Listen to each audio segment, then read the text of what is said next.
episode 13 of our 30 years in the making. We are at Wrestlemania 13, unlucky for some.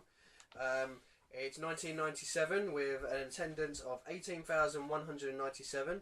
We're in the Rosemount Horizon, Illinois, and we have good old JR back with Vince McMahon and Jerry Lawler on commentary. Okay, first match is a four tag team elimination match. Where the Headbangers defeated the New Blackjacks, the Godwins, and Doug Furnace and Phil LaFon. Those are awful names. In 10 minutes and 39 seconds.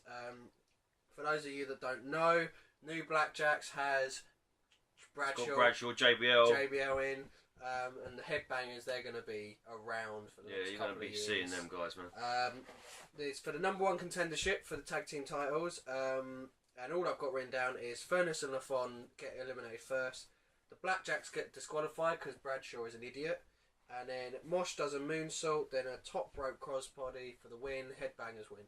Mm-hmm. That's about as exciting as this match goes. Yeah, there was typical at the moment Wrestlemania opener. This is before they start getting really exciting. So. They don't get good until 21 now. Honky Tonk Man then comes out for commentary, and we get our two debuts in this one. We get Rocky Maivia as the Intercontinental Champion, defeating the Sultan with Bob Backlund and Iron Sheik in 9 minutes 45 seconds. Rocky Maivia, for those of you that were living under a rock, is The Rock. That wasn't meant to be a pun. I'm very sorry. Terrible. That wasn't actually meant to be a pun. This was The Rock's first WrestleMania appearance as the IC champion. Yeah, no one cares about The Rock in just this one. This was weird seeing The Rock like this, man. It was really weird. Sultan is also Rikishi. Mm-hmm. Cameo from The Rock's father as well. Yeah, we get a cameo. We get Rocky Such Chance all the way through. He's meant to be the face, remember. Sultan, aka Rikishi, does a diving headbutt off the top rope, which was quite nice to see. We got that sweet little Rikishi kick as well, didn't we? Yeah, we did. Which we'll be seeing in some years to come. But the Rocky managed to kick out.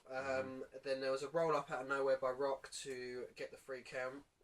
Sultan, Sheik, and Backlund attack the Rock afterwards. I'm going to call him the Rock because that's who he is. Then there was a flying splash from Rikishi off the top rope, and Sheik puts him in the camel clutch, and then out comes Rock's dad, Rocky Johnson. Rocky Johnson. Yeah, Rocky Johnson, wasn't it? Yeah, he comes out for the save, and no one cares. Ken Shamrock is out the back for his WrestleMania debut for an interview about the Bret and Austin match, which is coming up later. Then we see a very different to looking like now China with Hunter Hearst Helmsley. Scary looking China. Backstage. Yeah, no boobs on this woman, they're just pecs. We go straight into the next match, which is Hunter Hearst Helmsley with China defeating Goldust with Marlena in 14 minutes 28 seconds. This match was too long. It should have been about 15 minutes, man. What, when I said this is 14 minutes 28 seconds? seconds? It should have been about an 8, 9, 10 minute match. Yeah. China was the scariest one in the outside of the ring. In the scariest ring, whenever. one in the arena. Yeah. And that This includes the Undertaker. this is the beginning of Triple H's ascent now. He's paid his dues back last year from getting chopped out. Yeah, this is his ascent from being a snobby prick character to just being a cunt in real life. So, Triple H is tied up in the ropes for Goldust to punch.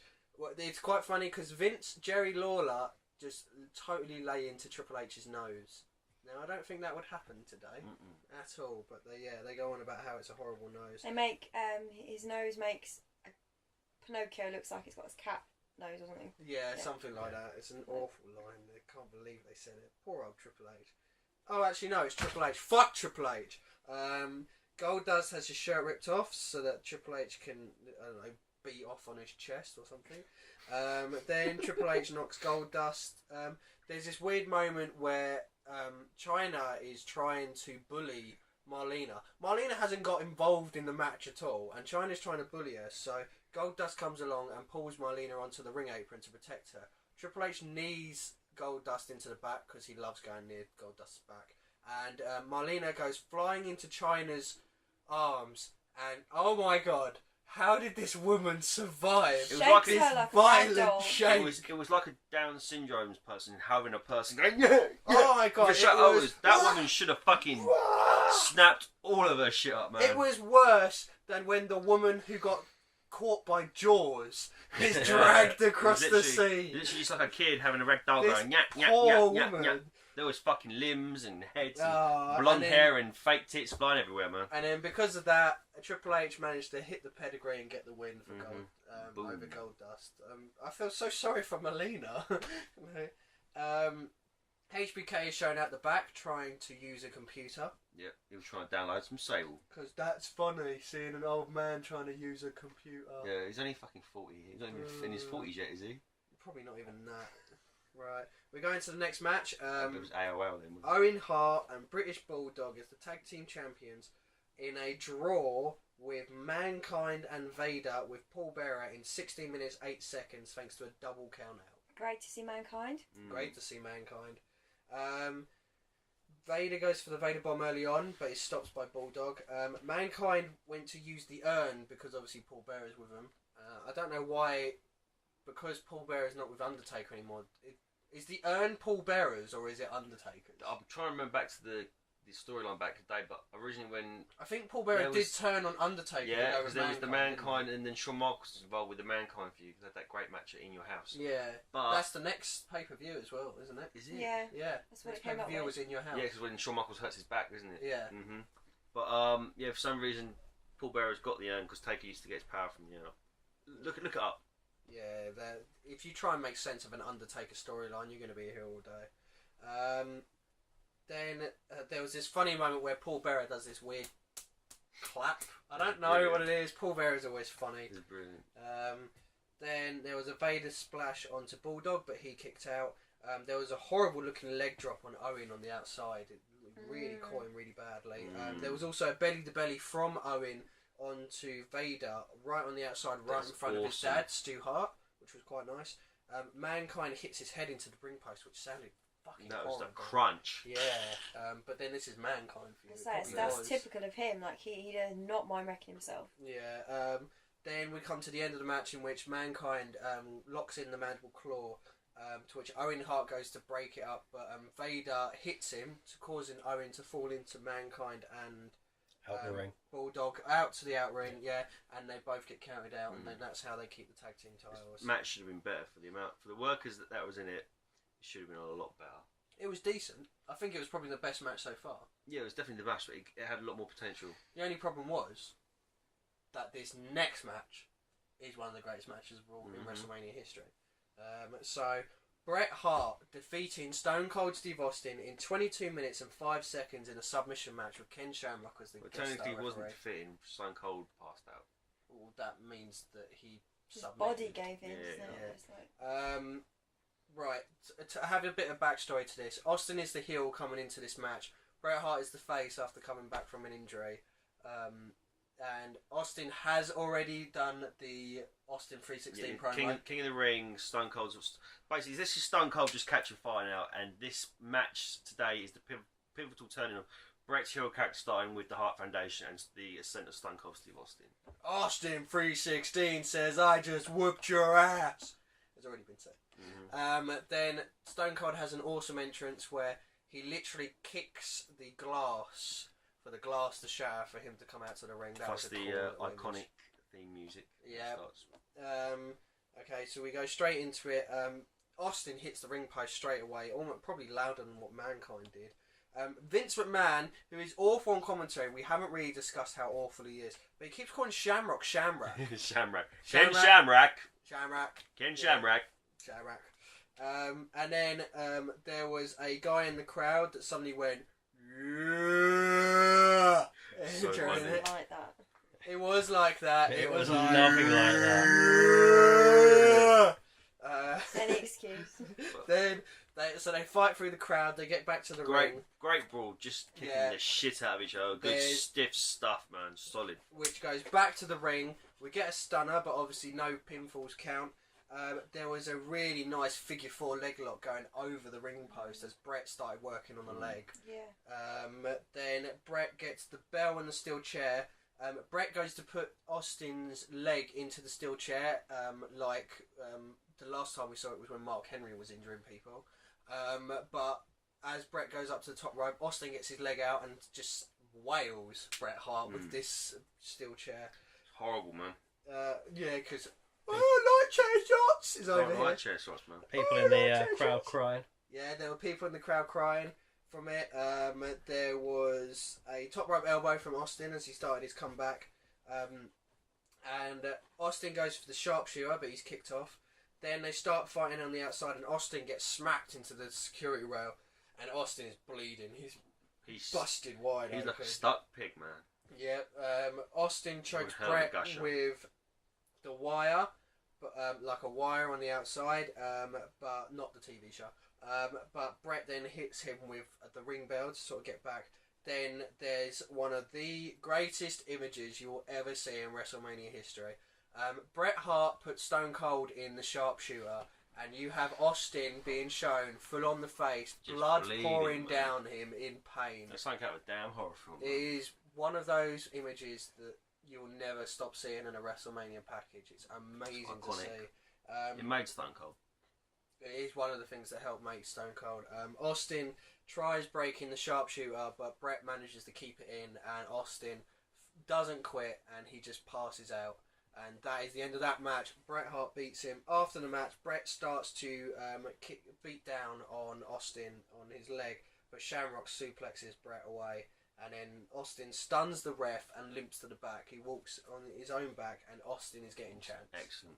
This is Excellent. a match. This is a perfect match in which you have a heel and a face going into the match, and then when the match ends, they've completely swapped. The heel is the face is the heel. This match was perfect psychology, man. This is wrestling 101. Yeah. What did you think of it, Chipmunk? Because obviously this is a massive match. Basically, what you just said. Like it, there's not many matches that perfectly shows sort of a heel and face and a heel. Like a lot of the time, I don't know who's what going into a match, but it was obvious. And there was an obvious turn in both parts. Yeah. Obviously, it was insanely good. It was bloody. It was very, like, you just couldn't fault it. And it's one that's, you know, you're not really ever going to forget. Like, it's one of the best matches I've ever seen. What did you think of seeing? Obviously, this is the start of the Austin era. You know, what did you? Yeah, well, I've been looking forward to it. Like the last year we got last WrestleMania. Like it just wasn't that impressive. Was it? It was last. Yeah, he was doing the $1 Million Dream. It was just really cheap. Like he wasn't himself. But it's getting good. I know Forks liked it. Forks was telling me like the whole time he was an Austin fan. Yeah. Then we go into something not as great. We get the Legion of Doom and Ahmed Johnson defeating the Nation of Domination in 10 minutes 45 seconds in some weird Chicago street fight. Six-man tag. some- I enjoyed that match. I actually really enjoyed it. I enjoyed it in the fact It was that It was just an all-out It's brawl. mad. it's a hardcore match. it was garbage wrestling through and through. The match started off from the gates. Everyone was kicking the fuck out of each other. There was chairs. We had the kitchen sink actually brought to the ring. Legion of Doom and Ahmed Johnson were doing their usual no-sell, kicking the fuck out of everyone, and it was stiff. Ahmed Johnson right at the beginning hitting some sweet moves though over the guardrail. He hits a sunset flip kind of thing over the guardrail onto Wolfie D, and then he comes back with a full body block, like shoulder block, boom, over the ring as well. And we had some nice bumps. I mean, there was the match was going through. Normally these 6 man, there was a lot of bodies involved. There was like 6-7 people with the Nation, 3 people with that. There was a lot of bodies. There was a lot of action all over the place. We went for a spot. Hawk was trying to pile drive through the table, and then it just didn't work. Botched that. It was either the way it was going to be, or it was a complete botch, and then it killed the match. Hawk comes back through with the fire extinguisher, gets a little bit of heat back on the match, but then the match doesn't really pick up again until Farouk gets slammed. Yeah. Slams. Navarro gets slammed for it, didn't he? Yeah. And that brings the match back. But like I say, normally these matches are complete clusterfuck, but this one with all the brawling was pretty good. See, I disagree. I completely disagree. I thought it was a clusterfuck, and I thought it reminds me of, we will be reviewing it very soon, WrestleMania 16. Remember that massive hardcore match in which there's stuff going all completely wrong, and then Isn't that WrestleMania 14? No, 16. You got that massive one where there's like so many pinfalls and everything.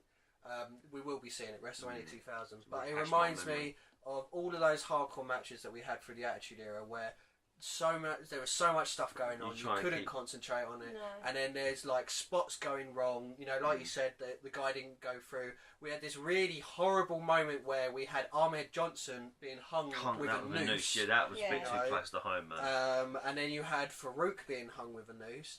You know, that was a bit far, isn't it? Yeah. And then there was that like stupid stuff like that massive parking sign. Which, you know, I can't remember which one of you said it, but it sounded like...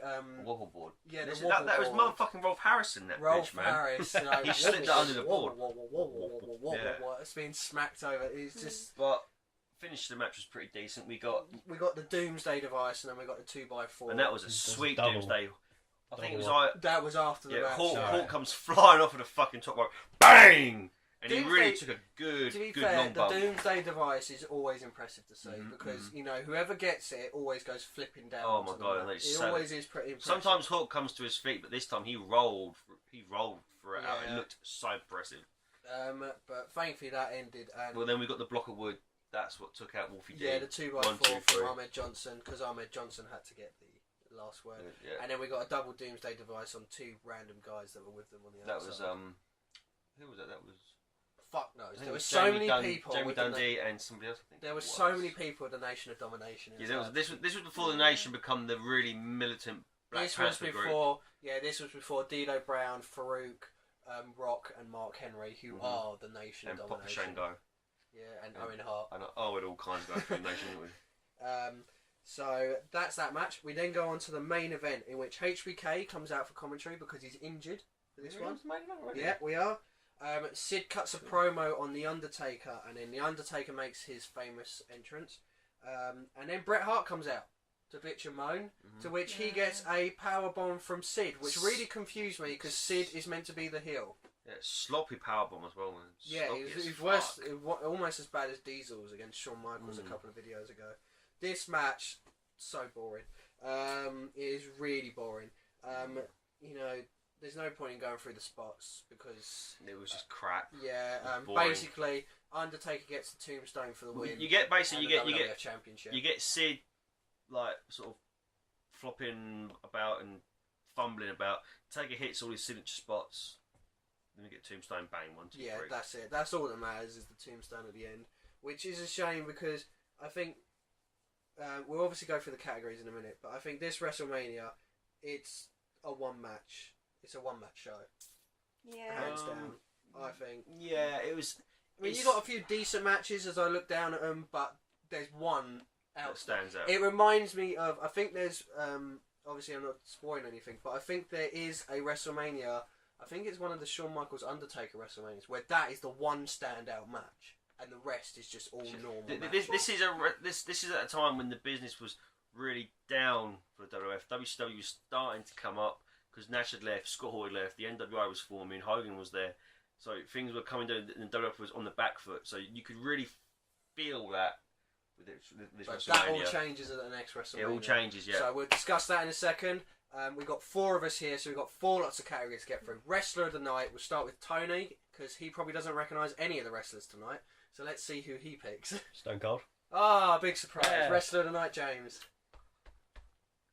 I'm going to say, I want to completely take this out about Ahmed Johnson. You're a prick. He was solid tonight, man. I dug it. Alright, Chipmunk. Stone Cold. Yeah, Stone Cold. It can't be anyone else. How could it be anyone other than Stone Cold? He's doing what he did for the WrestleMania 3 video. If you haven't watched the WrestleMania 3 video, how are you here? If you ask me who the best person is out of all of them so far, I probably would pick him anyway because of that match. Yeah, it's one of the best matches. If not the best. Right. I'm willing to bet that 3 of us are going to pick the same match and someone's going to be an awkward bastard. So, Chipmunk, match of the night. Do you really need to ask? It's a Stone Cold match. Yeah. Tony. I might be the awkward bastard. You want to be the awkward bastard? Yeah, I like the tag team one. The Street Fight. The Legion of Doom and yeah, Ahmed Johnson. I really That's your match of the night? Yeah. Oh my god. That's my match of the night. And you? Stone Cold Bret. Yeah, it's Stone Cold Bret. We did just swap. It's one of the greatest wrestling matches. It's like watching, I don't know, it's like watching WrestleMania 3 and picking the tag match rather than Randy Savage and Ricky Steamboat. So we're going to do WrestleMania moment together then? Because it can't really be anything else, right. can it? My WrestleMania moment has got to be Austin in the sharpshooter, and you get that camera shot of the blood coming down Austin's face, and he's screaming. I think it's the same for everyone, man. It's got to that be. is just iconic. We're actually going to agree, all four of us, on that one moment. The blood, the look in the eyes, his eyes just like, and like he's got the blood in his mouth. And I think that moment has to be picked in the fact that that single image is what kickstarts the Austin era in itself. It's one of the most memorable wrestling moments anyway, isn't it? Yeah, so everyone knows that moment. I mean, even Tony here, he hasn't really watched any of these, and he was watching it and goes, "Oh, I recognise this bit." You know, everyone knows this moment. Okay, overall rating. Oh no, we got commentators line. Does anyone have any commentators line? Ken Shamrock. Ken Shamrock. Has to be Ken Shamrock all night. I liked Shamrock. I also liked the horrible line about Triple H. Just because I hate Triple Pinocchio. H. Yeah. Pinocchio, yeah. The Pinocchio line for Triple H for me. Tony? Pinocchio line as Yeah, well. I agree. 3-1 again. Overall rating for this WrestleMania. We'll go Chipmunk first. Oh, it's really hard.